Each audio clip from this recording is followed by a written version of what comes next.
Welcome to a TV20 news break. I'm Dan Monroe. A ceremony was held to mark the groundbreaking of the Aura, a new apartment complex in the Fairfax neighborhood. TV20's Alex Picterno was there and has a story. A part of a larger effort to revitalize the Fairfax neighborhood, the nearly $27 million apartment complex known as the Aura is slated to open in 2023 and will include more than 80 rental units to serve the local workforce and community.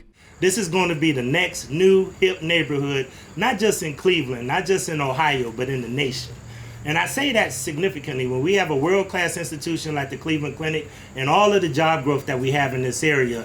This is going to be a world-class project that is really going to help our neighborhood tremendously. We need more affordable housing and workers here in Fairfax. The clinic and all of the eds and meds institutions have a lot of workers that are coming here, and we need to make sure that we have workforce housing for the nurses, environmental technicians, and other people that are working at the Cleveland Clinic and the institutions around Fairfax.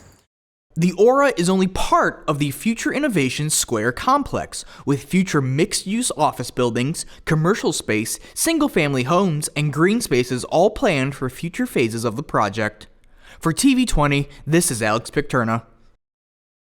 Thanks, Alex. For more information on the Aura and the Innovation Square complex, visit the Fairfax Renaissance Development Corporation at fairfaxrenaissance.org. The Office of Prevention, Intervention, and Opportunity for Youth and Young Adults recently held a sexual health awareness and education resource fair for teens at the Glenville Recreation Center. So today, the goal of the event was to empower each other through critical thinking and knowledge surrounding sexuality. So just giving the youth and young adults the tools as they go forth and live their life on their journey on sexuality. Or in just discovering themselves. The resource fair presented an opportunity for the teens to speak to professionals to get support and advice surrounding sexuality, sexual health, awareness, and education. Because a lot of the kids, from what the feedback that we received, a lot of the kids are active sexually, and so they're doing so without any, well, we're not sure what their level of knowledge is on the subject. So. Here they just were able to choose for themselves, with of course the consent of their parents, that they can get the advice that they need surrounding sexuality. Anthony Sims spoke on the importance of having this first resource fair in the Glenville neighborhood, as well as becoming a bi-monthly series that will take place at other recreation centers around the city throughout the upcoming months. The Glenville community is a very historic community. There's definitely a big population here. It's very important to reach all of those, but in terms of the providers providing the services that they provide, but it's also important for the providers to come to the community and meet with the people that they hope to serve. So that was the main purpose of having it here at the community center, the Neighborhood Resource Recreation Center at Glenville, so that way all of these providers are present in the community. They have a community presence. They're available for the people to be used for the people. This will be a series. We're going to try and have it as a bi-monthly occurrence. So every 2 months we'll have another topic, set of topics that we'll cover. The main thing for this one was just the age of consent and sexual reproductive health awareness, sexual terminologies, appropriate language, things of that nature. But every series every section of the series will cover a different topic. Sims is hoping that all the teens were well informed and that the event will leave a lasting impact on them moving forward. I just hope that some seeds were planted. Not everybody here was sexually active, but they are curious. So I hope that the right seeds were planted so that if they're in the situation where they are encountering a situation where it's sexual in nature, or they're curious about something, they can think back on the knowledge and the information that they received here on how to make it a responsible decision that minimizes their health risks, minimizes possible trauma, and just makes them be responsible young adults as they continue their lifelong sexual journey. Remember, you can visit clevelandohio.gov for more information from the Office of Prevention, Intervention, and Opportunity for Youth and Young Adults. September 15th marked the start of Hispanic Heritage Month, and the city of Cleveland joined together to celebrate. TV20's Alex McTurna has more. A vision for the future is the theme this year. And it's an appropriate theme because the Hispanic community continues to grow. It's one of the largest cultural groups growing across our country. And here in Cleveland, we are fortunate of the growth and expansion that the community does in our great city.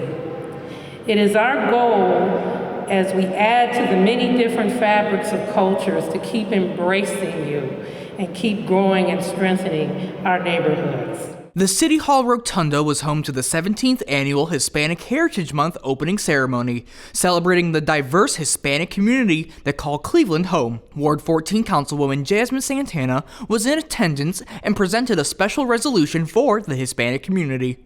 The City of Cleveland Council hereby honored to recognize National Hispanic Heritage Month and all Hispanic Americans for their outstanding contributions to art, culture, and history.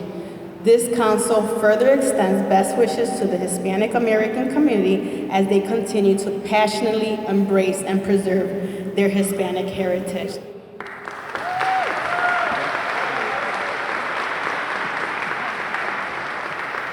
After dinner and a special cultural dance performance, awards were handed out. The 2022 Outstanding Faith-Based Leadership Award, the 2022 Cleveland Hispanic Business Award, and finally, the 2022 Lifetime Achievement Award, which was given to Olga Rosado. I also wanted to say that a recognition like this, again, I want to extend that to all of you as well, because we all work hard trying to improve the life and the quality of life of the community. But at the same time, it's not something that you obtain over time. This is also an inspiration and a reminder that in times of COVID, of social injustice and economic challenges, it's just a reminder that we have to continue to do the work that we do. Thank you so much. For TV20, this is Alex Picterna. Thanks, Alex. Stay tuned to TV20 for our continuing coverage of Hispanic Heritage Month in the city of Cleveland. Registration is now open for everyone's favorite fall event, the Cleveland Metropolitan Bar Foundation's 21st annual Halloween Run for Justice is Saturday, October 29th. Hermes Sports and Events Cleveland came together to put on the event, and they will manage timing the 5K and 5-mile races as you step off from the One Cleveland Center building and run through an exciting downtown course passing by the Chandelier Playhouse Square and the heart of downtown's Public Square. There's also a fun 1-mile walk for little monsters and those who prefer to zombie walk. Following the run, celebrate your achievements back at the Cleveland Metropolitan Conference Center with family-friendly games, crafts, face painting, and more. Refreshments will be provided. You can learn more and register at clemetrobar.org/Halloween Run. We'll be right back after this. You're watching TV20 News. The City of Cleveland's recycling program has relaunched, and I'd like to share a few recycling do's and don'ts. All materials should be mixed, loose, and unbagged in blue carts. No plastic bags or plastic films in your blue carts. These are not acceptable materials. Bottles, jugs, and cans should be emptied and lightly rinsed. Labels do not need to be removed. Ignore the recycling symbol and numbers on items. Only items listed as accepted materials should be placed in blue carts. And lastly, when in doubt, throw it out. If you're not sure if something is recyclable, place it in the black trash bin to avoid contaminating recyclables with non-acceptable items. Anything not listed as an acceptable item should not be placed in the blue recycling cart. For more information and quick tips, visit sustainablecleveland.org. Welcome back to TV20 News. I'm Dan Monroe. The 24th annual Taste of the Browns returned to First Energy Stadium to continue the goal of providing food to families in need in the Cleveland area. So nice to be back at the stadium with all these wonderful supporters and with the incredible partnership with the Browns, which has never wavered for us over time. This year we've got this amazing on-field experience for our VIPs, and we've got a wonderful night planned. 24 restaurants, 4 dessert vendors, and 12 beverage suppliers served attendees as they enjoyed a spectacular view of Lake Erie from First Energy Stadium's Moen Lake Club. I am so excited. This is my first time here, but it's not like Hex's first time, but this is my first time. I love being in this atmosphere. There's so many people here. You're very nice. Everyone's very friendly. It's very exciting, very exciting. From new restaurants to well-established restaurants, there was a wide variety of food to taste. We are a burger restaurant. We have 2 locations, one in Avon, one in Ohio City on Bridge Avenue.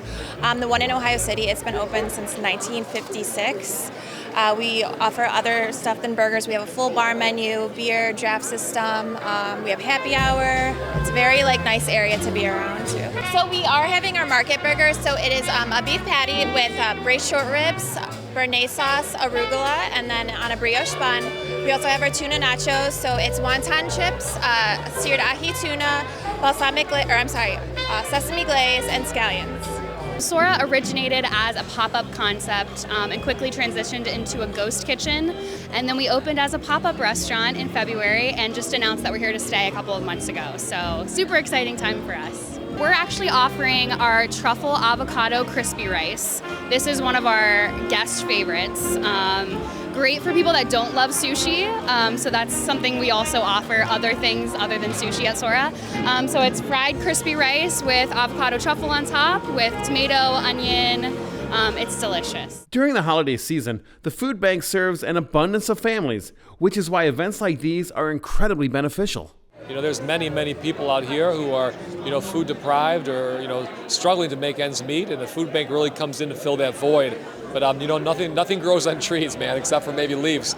But to raise the money, you have to participate in events like this, and it's ultra important to be a part of it. And it's also stress to the community, right? A community of restaurants around a cause, around a team, and let's just be honest, the Browns are supportive of us as well and the community at large. So it's like a trifecta.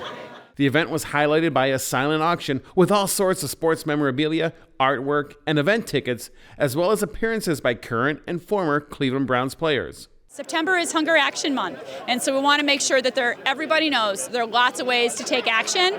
Coming to Taste the Browns is one, but of course people can also go to our website to make a gift or to register to volunteer. For more information on how you can volunteer or donate to the Greater Cleveland Food Bank, visit their website at greaterclevelandfoodbank.org. The 7th annual Grandparents' Day returned to Luke Easter Park, and the crowd was treated to a day of fun. Here's TV20's Alex Picterna with more. So I'm glad to be here today. I want to give a shout out to my kids' grandparents, to Barb, to Gus, and to Lenny. They're all great grandparents to our kids here in the city of Cleveland, and there's nothing like a grandparent. They're a part of the family infrastructure. We love you. We love who you are, the patriarchs and matriarchs of our family. So today from Luke Easter Park, we salute you. Let's build healthier communities out here in the city of Cleveland, and one that continues to build off of the wisdom of the generations of our grandparents before us. Grandparents' Day is a day for the greater Cleveland community to celebrate the older adults of Cleveland and their accomplishments, such as County Executive Armin Budish and local anchorman Wayne Dawson. The county plays a big role with seniors. We have been very big advocates for seniors over the last 8 years. I've gone to Washington, I've gone to Columbus to make sure that we get as much resources as we can to support seniors in our community. But I just want to say one thing. When it comes to grandparents, grandparents are a jewel. You are a jewel. I remember my grandparents speaking life and encouragement into my life. And I am who I am today because of their love and their support.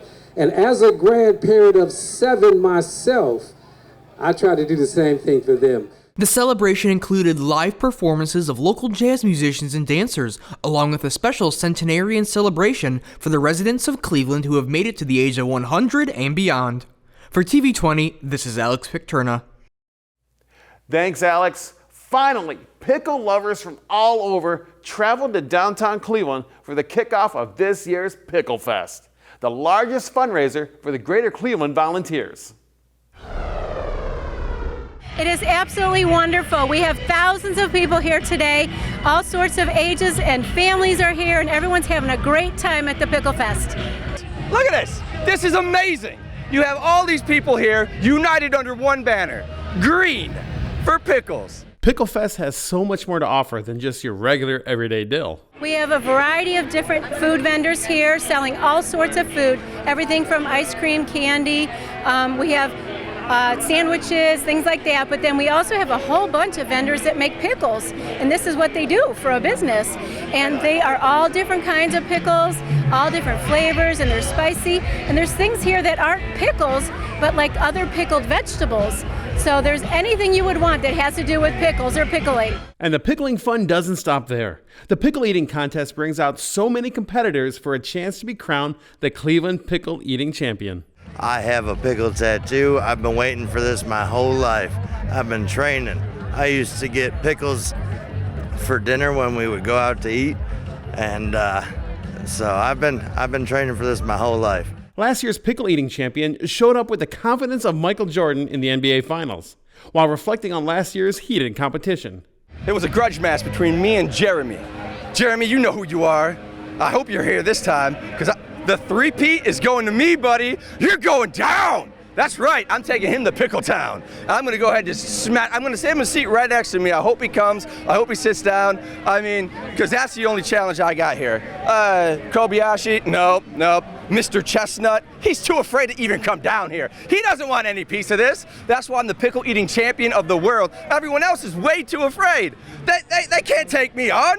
It's got to be a Clevelander to beat me. And the Clevelander did just that. Joe Smith was dethroned as pickle eating champion by Jacob Mostoller. As soon as I walked in, me and my daughter knew that I was going to walk away with this trophy. We've been planning this for years. A lot of training. I have a lot of people to thank. I want to thank Mom and Dad. I want to thank my wife. I want to thank my daughter. Many sleepless nights training for this. And again, doesn't matter. You could bring out 300 tables. I knew I was walking away with this trophy. Joy Banish, Executive Director for the Greater Cleveland Volunteers, was so pleased with this year's turnout and all the volunteers that made this event possible. We want to say a special thank you to our awesome volunteers that are here helping today. We have about 140 volunteers, including our board members are here, and a lot of our volunteers signed up to help, and we could not do this without them. So I want to say a special shout out and thank you to our awesome volunteers.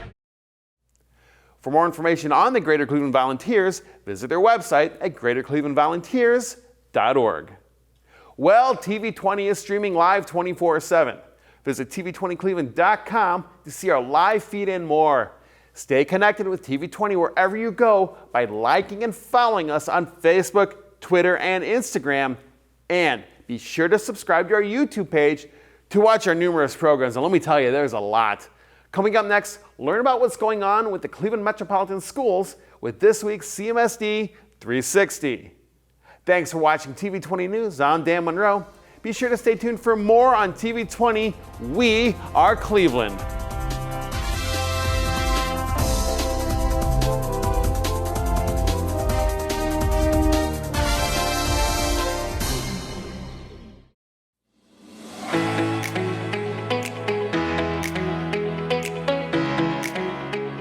Hello, I'm Darielle Snipes with the CMSD News Bureau. Welcome to CMSD 360, a look at news happening around the district for the week of September 25th. Last week, CMSD CEO Eric Gordon gave his annual State of the Schools address. Mr. Gordon, who will be stepping down as CEO at the end of the school year, talked about how the district is recovering after the pandemic. Among the most encouraging news is that for the first time, CMSD is the highest rated urban school district in the state of Ohio.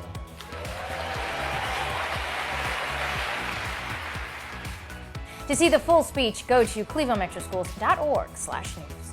Rosh Hashanah, the Jewish New Year, begins at sundown this Sunday and ends on Tuesday.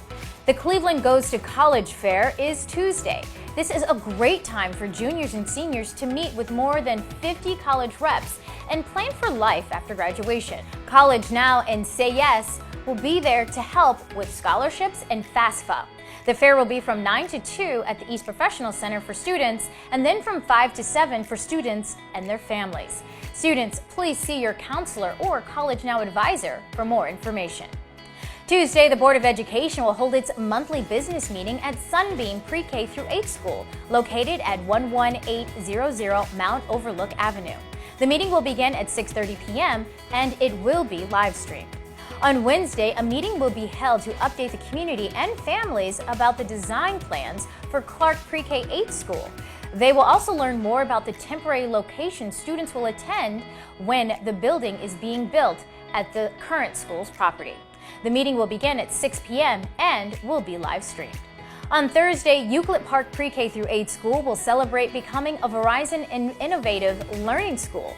The event will be from 4 to 6 at the school, and every 5th through 8th grader will receive a brand new iPad. Euclid Park is one of 5 schools scheduled to receive a Verizon Innovative Learning Lab this school year. Turning to sports, Senate League tennis championship matches will take place on Wednesday at Jefferson Park beginning at 1 p.m. The Senate Soccer Championship games will be on Thursday at the Collingwood Athletic Complex beginning at 4 p.m. For a full list of games happening this week, head to clevelandmetroschools.org/Senate League. You can also go to senatelive.com to see what games are being live streamed. On Friday, Lincoln West School of Global Studies will hold a Hispanic Heritage Celebration at 2 p.m. Now until October 15th, we celebrate the history, culture, and influence of past generations who came from Spain, Mexico, and the Caribbean and Central and South America to the United States. On Friday, students at Campus International K-8, Douglas MacArthur Girls Leadership Academy, Valley View Boys Leadership Academy, and Warner Girls Leadership Academy will be dismissed early so educators can participate in Professional Development Day.